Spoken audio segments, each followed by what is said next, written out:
datang di podcast Tim Studio. Jadi di podcast kali ini kita akan bahas satu topik yang lagi hektiknya nih di media sosial. Apa itu? Kita jarang buka medsos. Aduh, Biasa siapa sih paling jarang buka medsos? Nggak usah basa-basi lah ya, orang mau bahas tentang KDRT. Oh. Mar, tunggu dulu ya. Sebelum itu ada pepatah yang bilang tak kenal maka tak sayang. Jadi orang perkenalan dulu. Perkenalkan, saya Isabel. Saya Laina. Riel. Nah, terang sekenal toh, selesai nggak nih? Nah, nimbot. Bagus saya dulu. Lanjut. Sekarang mungkin ada beberapa orang yang tahu kepanjangan itu KDRT itu apa. Coba lah. KDRT itu di anak SD itu tahu KDRT itu. Siapa tahu kok ada yang tahu? Ya kan siapa tahu anak-anak sekarang kan. Ya, Jadi apa ada- dong? Itu kekerasan dalam rumah tangga. Pintar. Of course. Jadi Priel, Anda boleh nggak lebih jelas lagi kekerasan dalam rumah tangga? Jadi kekerasan dalam rumah tangga menurut informasi yang kita cari, jadi kekerasan dalam rumah tangga itu jadi kekerasan yang terjadi dalam rumah tangga. Iya, no. Sudah Atau no. tahu. itu mungkin yang terjadi baik secara fisik rupa terjadi pukulan atau pokoknya begitu no. Kekerasan secara fisik ataupun secara seksual yang dilakukan oleh suami terhadap istri atau istri terhadap suami atau orang tua juga bisa terhadap anak seperti itu.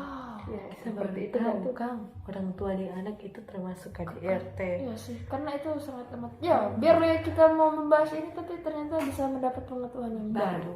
Nah, Next. sekarang orang sudah tahu itu KDRT apa. Biasanya itu KDRT terjadi karena apa?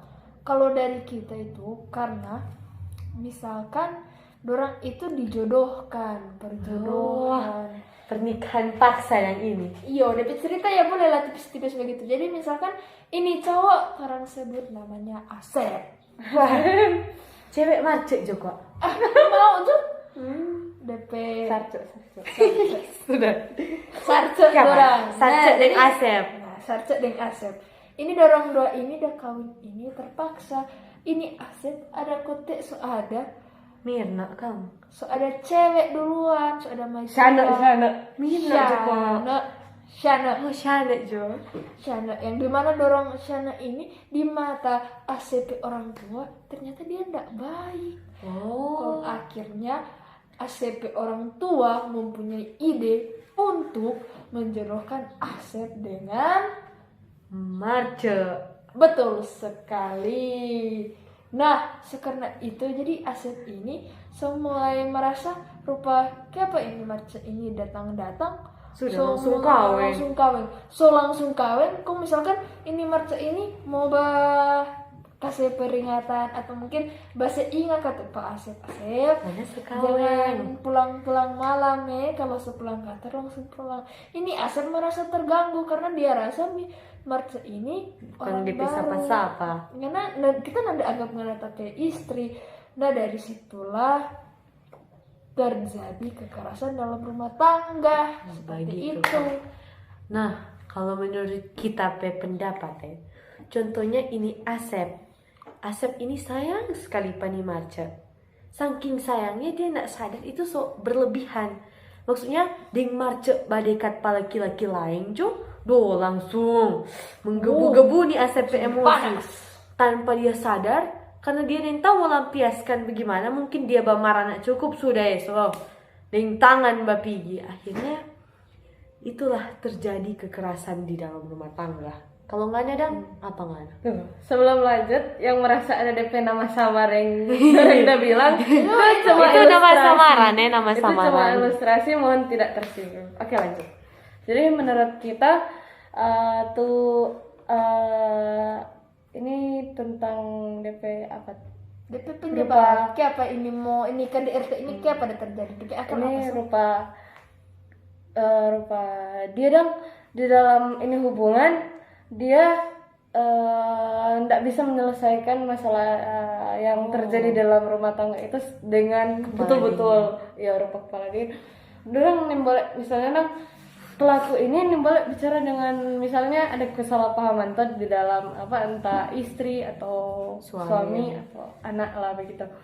Kok ini pelaku ini tidak bisa menanggapi masalah tersebut dengan bye-bye dan jadi rupa Isabel bilang habis itu Tre langsung main tangan atau mengerti. mungkin rupa dari segi kekerasan seksual mungkin DP akibat rupa dia kurang pengetahuan atau misalnya rupa mungkin DP rasa kemanusiaan kurang mungkin dan sampai dia setega itu Mau baking menyakiti pada orang yang dia keluarga sayang. bahkan suami ke istri pun atau istri ke suami pun itu bisa jadi tentang kekerasan seksual. Misalnya rupa istri sobat tolak untuk melakukan hal tersebut, Dia kong memaksa. dipaksakan sampai itu hubungan seksual itu terjadi, misalnya terjadi ada yang luka, pokoknya terjadi kekerasan dalam di bagian seksual. Oh, kita mengerti. Nah, selain itu kan udah dapat bilang istri ke suami, suami ke istri. Nah, selain itu bisa mengakibatkan juga kepada anak, terutama anak yang masih kecil, karena anak yang masih kecil sekitarnya 1 atau umur 5 tahun itu adalah di masa-masa mereka menjadi meniru. Nah, bisa jadi pada saat mereka bertumbuh menjadi dewasa, bisa jadi aja dorang itu mempunyai pikiran atau mindset bahwa masalah itu harus diselesaikan dengan main tangan. Nggak harus bye-bye. Atau mungkin kalau cewek, kan biasa ini orang cewek-cewek tuh kalau lihat orang papa itu pasti sakit hati. Orang papa itu pasti sakit hati. Apalagi kalau orang papa bapak kalau orang mama itu pasti orang anggap orang papa itu kurang lah. Nah, makanya kalau pada saat dia bertumbuh itu bisa jadi dia itu sudah suka apa cowok atau mungkin Ada rasa trauma kang dari diri itu. Atau mempunyai rupa mindset bahwa cowok itu selalu main kekerasan, cowok itu nggak bisa lembut, itu enggak sih? Aduh, bisa jadi semua melenceng dia ini kang. Atau sebaliknya rupa cewek ke cowok dari cowok ke cewek misalnya seni cewek, oh my god, Seni mau dan cewekmu seni mau seadanya. Aduh, itu boleh sekali ya itu. Nah, kalau kita lihat salah satu DP akibat itu boleh terjadi perceraian. Maksudnya ini sobat janji di muka pendeta, di muka Tuhan, dengan di jemaat-jemaat. Kung abis itu mau cerai. Aduh. Iya, kasihan. Kung apalagi kalau mau dicerai kung sudah anak. Apa tuh anak penasib ke depan? Iya, cuma mau setitip mau DP mama apalagi atau papa. ini DP pokok terang udah berjanji Pak Tuhan. Janji Pak Tuhan itu enggak main-main besti. Itu sangat amat. Itu harus menepati janji Tuhan karena Tuhan itu mempunyai caranya sendiri untuk membuat orang itu lurus. Maksudnya berarah di jalan yang benar. Asal mau dicari Pak Tuhan, kung mau ada niat. Contoh, mau ada perkelahian, kung mau cari Pak Tuhan, mau minta tolong Pak Tuhan, ikut menyelesaikan bagaimana Tuhan mau selesaikan ini masalah. Pasti Tuhan mau kasih jalan Pak Ngoni, asal Ngoni ada niat dengan cari Pak Tuhan. Nah, kalau nggak ada Priel, ada mungkin akibat-akibat lainnya. Mungkin kalau itu mungkin yang paling kental sekali dari kekerasan dalam rumah tangga itu DP luka fisik. Itu paling dapat lihat. Mental deh.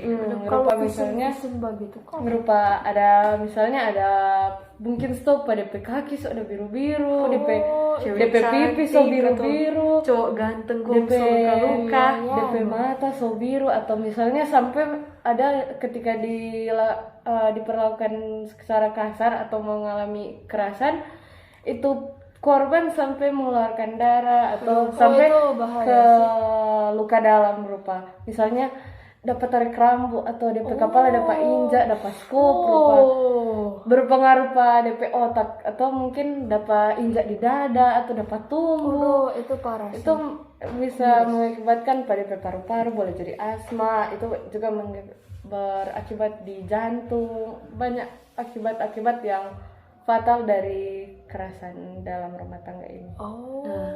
Jadi teman-teman, orang so lihat tadi toh itu akibat dari KDRT ini. Jadi itu pentingnya orang sebagai orang yang percaya untuk orang membandingkan pandangan dunia Dunia dengan dengan pandangan pandangan Alkitab atau Allah, supaya orang boleh merekonsiliasi apa hal yang baik atau hal yang tidak baik yang harus orang ubah. Dan juga kalau secara pandangan dunia ini ya, contohnya itu kekerasan dalam rumah tangga. Orang mungkin so biasa dan terbiasa lihat orang KDRT atau sudah juga KDRT tamang bakalae. Mungkin waktu orang kecil orang lihat tuh. Akhirnya karena orang solia, orang so memiliki rupa mungkin so ada niat atau so ada sesuatu yang tertanam pada orang pe otak yang mengakibatkan orang melakukan hal yang sama juga. Maka itu pentingnya orang memiliki pandangan Alkitab. Ya, jadi dimana itu orang tahu kebenaran itu Tuhan. Karena orang so tahu kebenaran itu Tuhan, jadi orang mesti apa? Orang itu harus percaya. Orang itu kalau ada masalah, orang itu harus belajar untuk mengampuni sesama manusia. Karena orang itu kalau misalkan orang bersimpang dendam ini, kita tahu orang semua itu jaga simpang dendam. Cuman bagaimana dengan Tuhan? Dia bisa mengampuni orang manusia berdosa ini.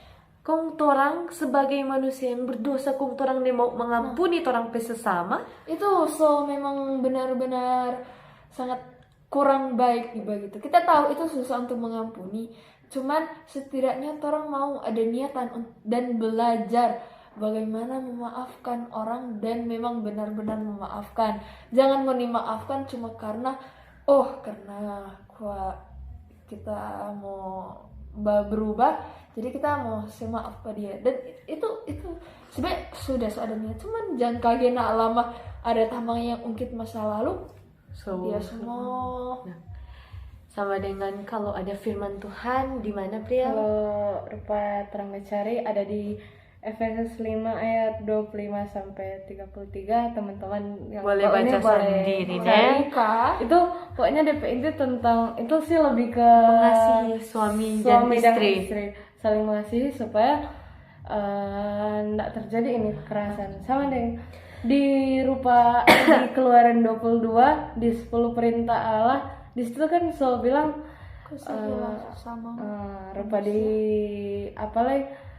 rupa di hukum terutama yang mengasihi sesama dengan kekerasan itu juga kan tidak baik. Rupa itu so banyak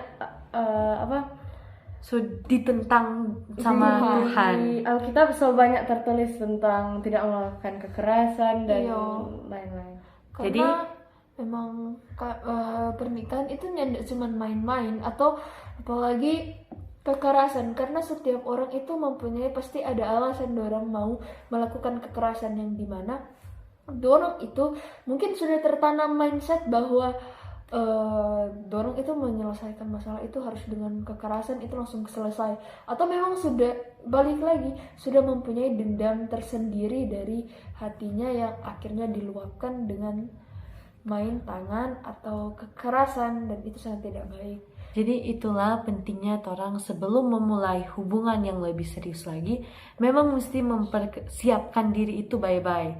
Selain itu, orang mesti cinta dulu pa Tuhan. Iya. Cinta dulu pa Tuhan. Kalau orang so cinta pa Tuhan, otomatis orang akan melakukan kehendak-kehendak dari Tuhan. Jadi cintai dulu Tuhan, baru orang cintai manusia. Iya, karena begini, orang itu harus membangun relasi dengan baik, relasi baik dengan Tuhan, baru orang bisa membangun relasi baik dengan manusia. Karena membangun relasi dengan Tuhan itu sudah cukup susah ya. Kalau menurut kita pribadi, kita masih merenungkan itu karena kita lagi masih agak kurang seperti itu. Jadi kalau gue itu kalau mau cinta manusia, utamakan dulu Tuhan. Apa-apa itu Tuhan dulu, karena Tuhan lah yang mengatur semua terangpe kehidupan atau kehidupan. Nah, sekian dari torang Niso dengan semua tadi tentang KDRT.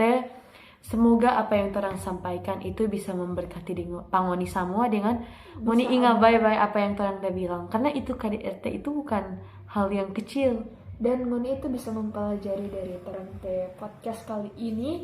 Semoga Ngoni diberkati, Ngoni mendapat pelajaran baru.